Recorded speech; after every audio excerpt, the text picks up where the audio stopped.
In 2008, prior to reopening of the Geghanush tailing dump, the inhabitants of Geghanush had stood up to sign a petition against it. However, their voices weren't heard. And today, some years later, when every villager has already felt the impact of the operating tailing on their own skin, the villagers are coming together again to voice their issues.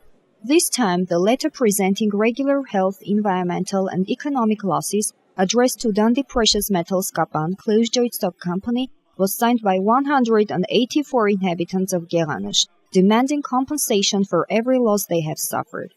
Following the letter, the general director of the company operating the tailing dump visited the community. I was the first to receive this request, and I said I would like to meet with our villagers personally to hear about their troubles. It seems he wanted to hear about their troubles, but not to tackle them. Moreover, he was surprised and even a little bit offended that the people of Geghanush were discontented and even dared express their irritation. We have been cooperating with you for already 5 years, but I have never heard any complaint like this from you. Suddenly I received such a letter. I'd like you to know that such work is done by money, that is the one who is organizing all this, is paid in return, and has already received money for this activity. Now I'm asking you, have you received any money? All of a sudden, somebody having received a grant moves to your village together with his family and organizes all this. It was me who organized the petition. I have moved to this village to settle down here together with my family not just recently, and I haven't settled down at this village because I won a grant. I have always been a lawyer by my nature. I come from Geghanush by my roots, and I have been against the reopening of the tailing right from the start. We should receive proper compensation, which will incorporate compensation for the damage caused to health, compensation for the damage caused to property, and compensation for the missed benefits. While Mr. Jabran says this is a grant, I will note instead that he is going to own the loans provided by EBRD, reaching up to millions of dollars. Shall I go on?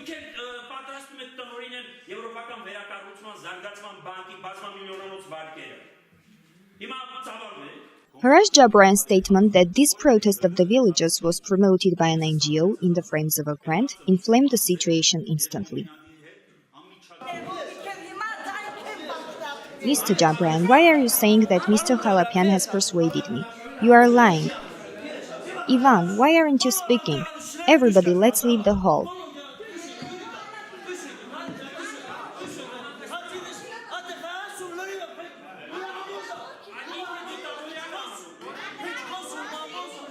Mr. Jabran urged the villagers to submit individual letters announcing that he was definitely not going to work with any NGO, but he was ready to hear each villager one by one.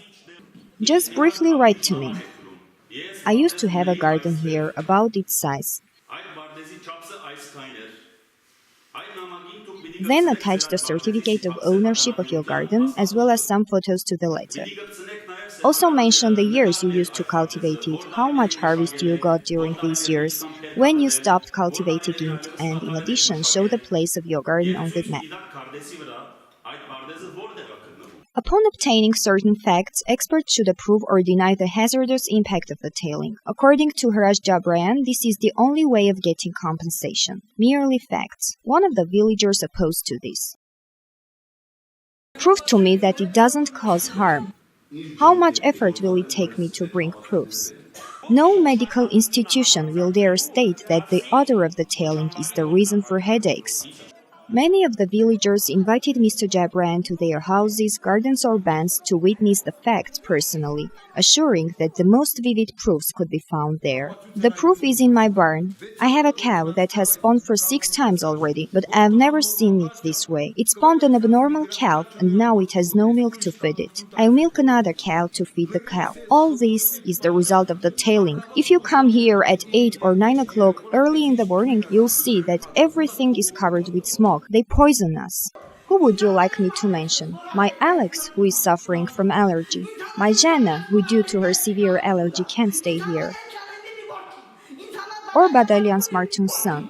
Never before was a boy from Geghanush rejected to perform a military service. The tailing has a severe impact. The people of Geghanush even compared the tailing with an atomic bomb, saying that before they manage to gather all the required documents, one day their village will just vanish from the earth. The difference between a tailing dam and an atomic bomb is great, isn't it? One eliminates population within an hour, while the other one may take thousands of years. You want to wait for the day to come and discover that Geghanush has vanished and just say, "You see what's happened?" Though the villagers couldn't wait for their turn to express their concerns on student performance degradation, increase in the number of various illnesses, and new deviations emerging in nature day by day, Raj Jabrayan goes on insisting on availability of relevant facts. It's impossible to present such facts. There are no instances to provide such documents. He demands this evidence database from the inhabitants. Inhabitants should explore, inhabitants should prove and bring evidence. But how can an ordinary villager bring evidence from a neutral, independent expert organization?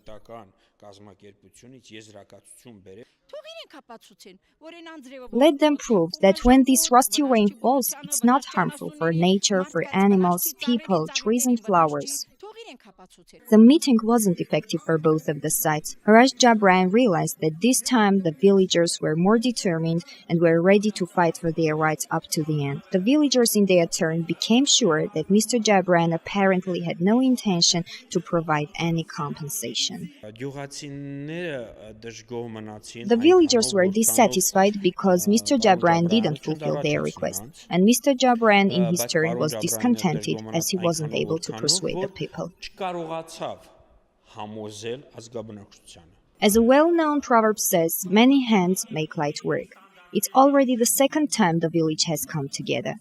Now we have nothing else to do as to wait for the victory of unity and collective power of the people of Geghanush.